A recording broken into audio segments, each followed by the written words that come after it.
All right. Hello. Welcome to Convict Inc. I'm your host, Robert Rosso. If you have not subscribed to this channel, please do so. If you like this video, please push like and share it with your family, friends, neighbors, enemies, etc. Quick note, real quick. I have done something more with the memberships. However, I haven't put them up yet. I told you guys I would the other day. I did it, but I need to get some more advice on... I just need a little bit more advice. But there is memberships that I've done. If I push to, like, I guess upload or whatever, I can have them right now. But I want to wait maybe a couple days or more or something like that, okay? So anyway, let me tell you about this. So before I go any further, to the guys out of the District of Columbia or DC Blacks, or to the DC guys, there's a channel, what's Eon, I guess the guy's name is. I've watched quite a bit of it lately here the last couple days for reasons. I was watching Fly because I wanted to know a few things, but I don't mean disrespect to none of you guys. The idea came to me after watching the video, some of the videos about what it was like for the federal population when Lorton closed down, from a white guy's perspective, okay? So don't take this disrespectful in anything I'm going to say, because I'm sure there's some things that I'm not going to say embarrassing, because it's no. Anyway, that's all I'm going to say. So having said that, here's the deal. Lorton was a prison in DC where people from the District of Columbia who were sentenced for criminal charges went. In 2000, so the reasons Lorton closed down, I used to hear it from the DC black dudes, was that it was prime real estate, and that the Clintons or somebody was going to redevelop it. I was told that Lorton was just out of control. If you watch some of the DC channels or Eon, you will know that they had it going on in there. So from a convict's point of view, it was on and popping. They had everything. Big money, big drugs, big women, screwing guards. I mean, it was off the chain. That's why we were told it was closed down. Wrong, right, or indifferent. That's what we heard, okay? So, here comes 2000. We find out that they are closing down Lorton, and the federal system is about to get polluted, okay? Polluted with DC prisoners. There was already DC prisoners in the system. Numbers not too many, but there was DC prisoners in the system, okay? Let me leave it at that. So I'm at Leavenworth at 2000, and I'm doing an 18-month SHU program. Warden Mickey Ray did a video about this, by the way. So some of the things I said, if you guys have been following me, will be in that video. We're going way back a couple years. Mickey Ray had me and a guy named Dusty slammed down for a couple acts of violence back to back and drug use and whatever. He came in and started this 18-month program. Well, what ends up happening is, all of a sudden, we hear that they're starting to open up a building called Building 63, which was the original special housing unit, or maybe even prison at Leavenworth. I want to say it's original special housing unit, but people could have originally went there in the beginning, okay? I questioned myself because I think I misspoke on it before and somebody corrected me. It was a prison guard. But anyway, let's just call it the first special housing unit. Birdman of Alcatraz, that guy, what's his name? Strahd or whatever. He was actually the Birdman of Leavenworth, and he did his time all in Building 63. Well, here's what happens. We know that they're starting to open up Building 63 in anticipation of big lockdowns, because they anticipated a lot of violence with the DC guys. So now me and my bro, we're in the hole. This doesn't affect us. And one day, guard comes and gets me, said, "Rosso, you're wanted up front." Okay, I go up front, hands cuffed behind my back. I think it's the property room officer, because I used to do a lot of legal work, and I always wanted legal work for my property, right? So I go up there, hands cuffed behind my back. I'm in what would be lawyer visitation. No, not a lawyer visitation. Maybe it was one of the property rooms. I think it was the property room where you'd go before you get your property. One of the holding tanks up front. Not the visitor booth, but the ones in the inside. Guys, if you've been to Leavenworth, you'll know what I'm talking about. Door pops open and here's Warden Mickey Ray. Mickey Ray says to the effect, "Listen here, you son of a bitch." We had that kind of relationship. We were about to get 400 DC, and he didn't say blacks, okay? This is a white guy. We're about to get 400 DC N-words here, and they rob, they steal, they fuck white boys, and there's gonna be a bunch of problems, and I'm letting you out. The deal is that he wanted, listen, let me be clear. It didn't come to me because I was about shit. He literally said, and I go back to this video, he literally said, "And I hope they kill you," okay? This is what this warden told me, face to face. He was a handful. So they were just letting some white guys that were doing extended periods of time in the SHU, past our DS time. DS is disciplinary segregation. We weren't being transferred. We were just being on his little program. He came in, this warden came in, decided that he was gonna do his 18-month SHU program, bunk people up, 3 to a cell, all this crazy shit. So he took the guys that were known troublemakers, fighters, or whatever. Actually, I wasn't in a gang yet, but I was running with the Dirty White Boys, okay? He knew that I'd fight back, is what it was. And my partner, Dusty, and some other white guys. So sure enough, they rolled, I want to say they rolled up 200, they rolled up 400 in like a week. I mean, they filled this prison up. And it was just, it was kind of overwhelming for a second, but here's what happens. So all this hype about the DC, they're locker knockers. They'll rob you with the knife. Locker knocker is somebody that will steal, that will go in your cell and steal from you. I don't ever condone a locker knocker. If you're going to take something from somebody, you go to their face and take it, okay? That's the way you do it in prison if you're about it. So we heard that they were locker knockers. They were also about it, that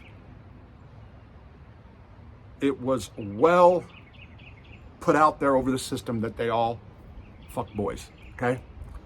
And that they were notorious rapists. This is what we heard. I get out of the SHU, and I wish I remembered the names. I know names. I'll give you some names in a minute, you dudes from DC, if you guys watch this. I don't recall any of the names there. But let me tell you about the DC guys. And you guys can correct me in the comment section, please, if you're from DC and you know better.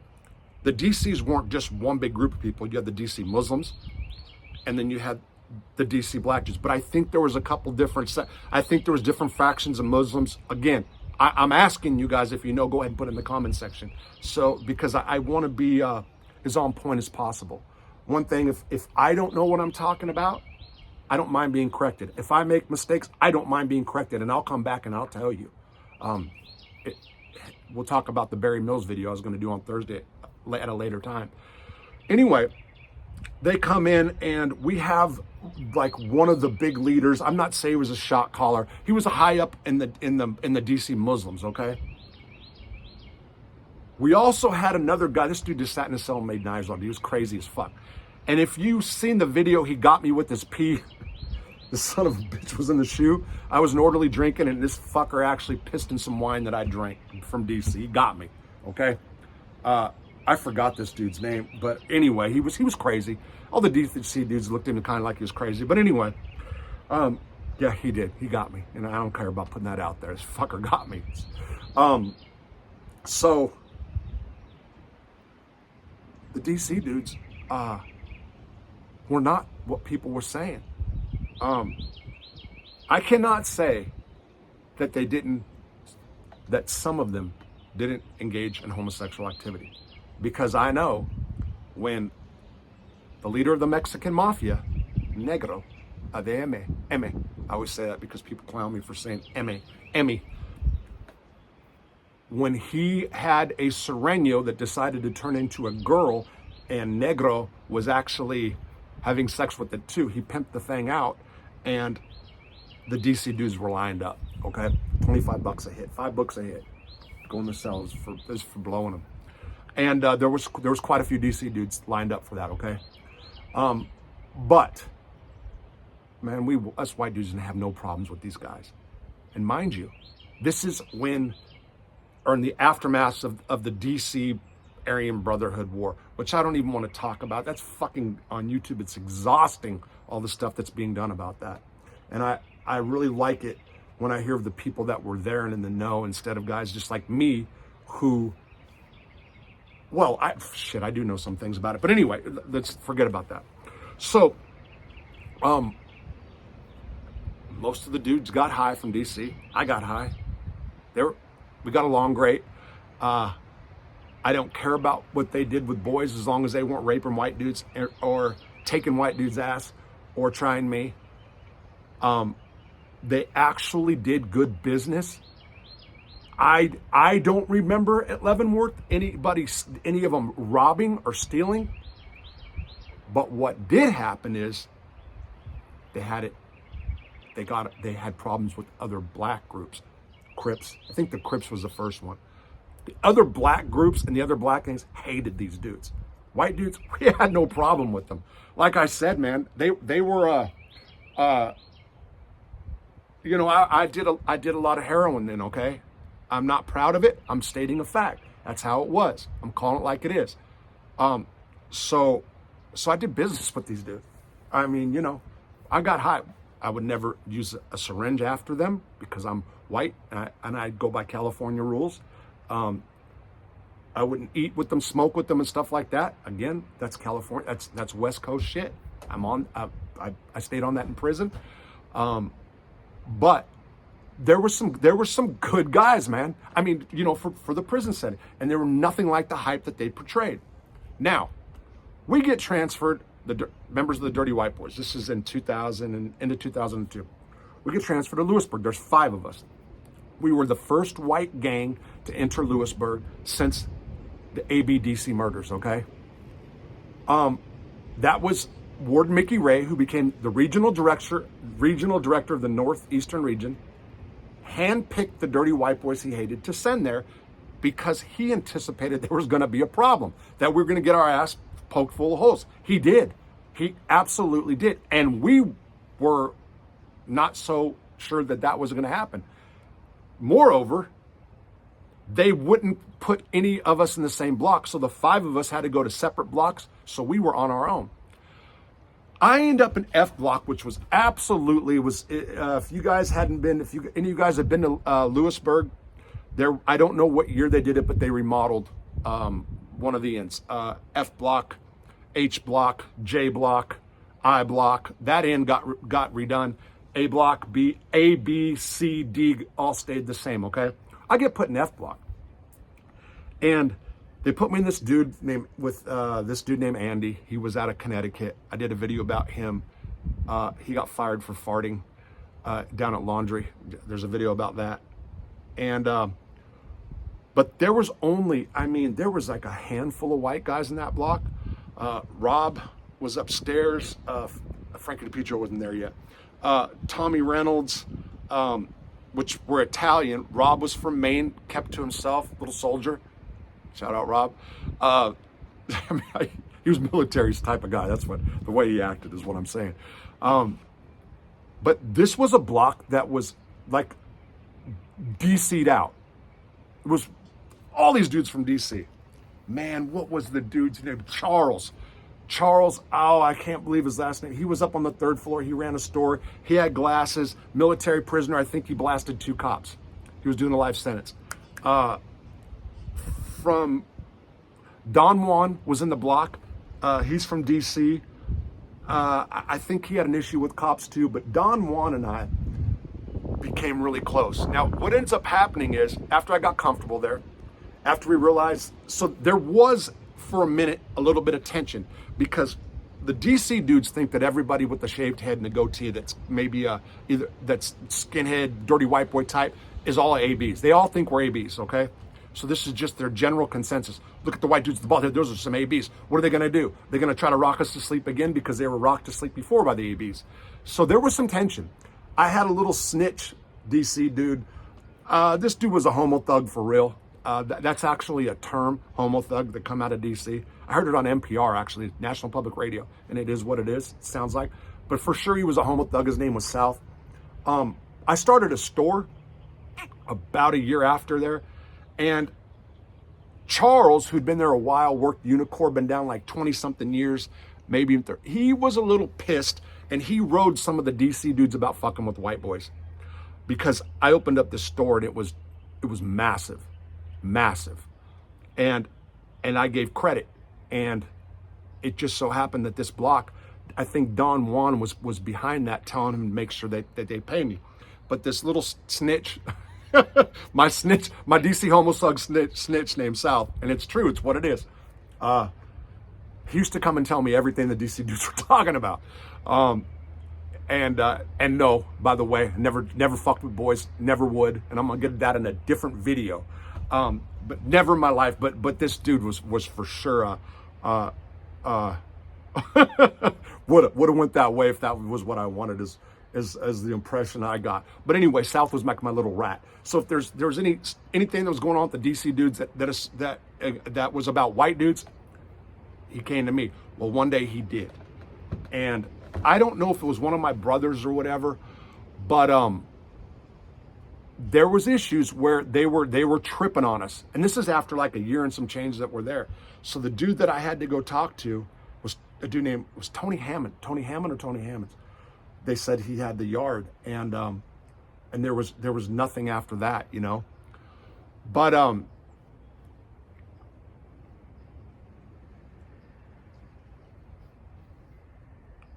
so these are a couple parts that I know would not look favorable, but I'm just gonna call it like it is. So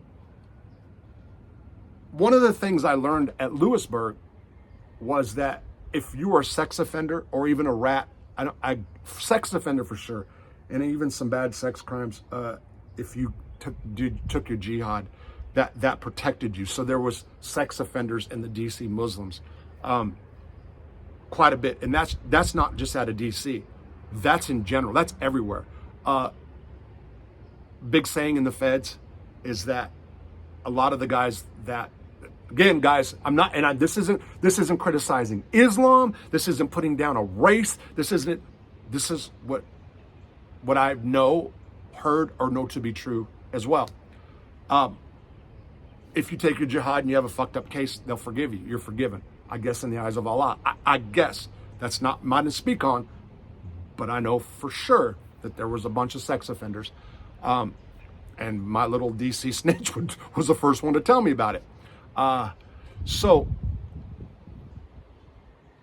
and the other thing, and this is, so this I caught at Leavenworth, and this wasn't DC dudes at first. This was Florida dude.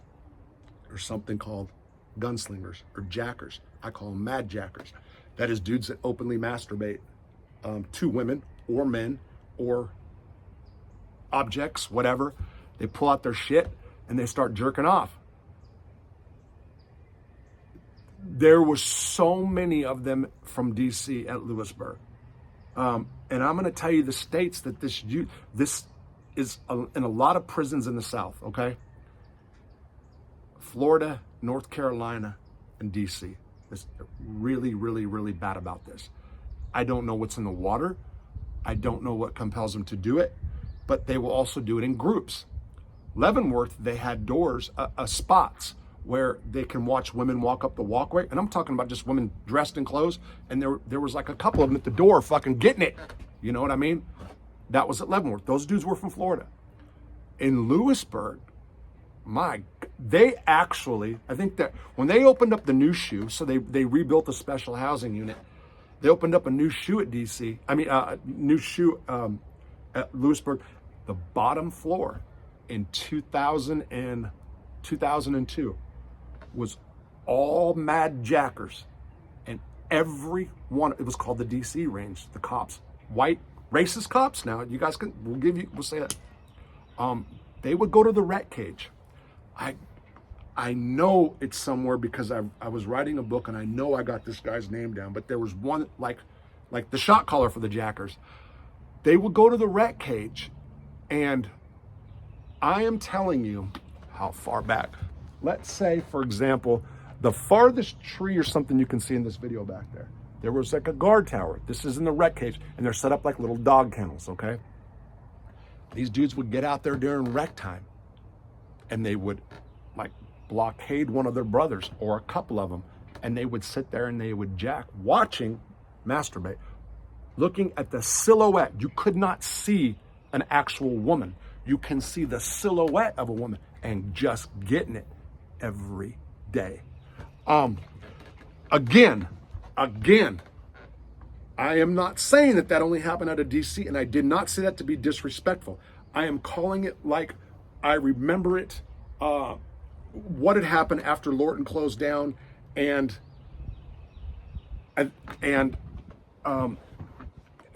what happened from my perspective.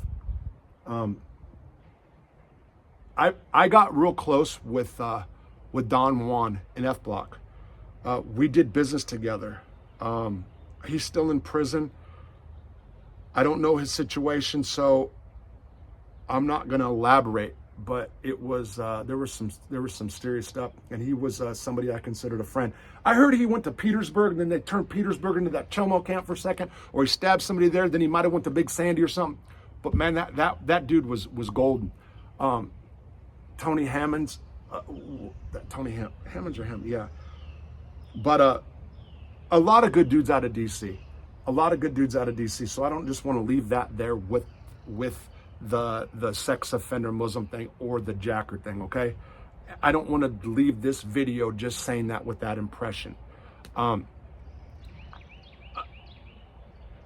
Yeah, but shout out again.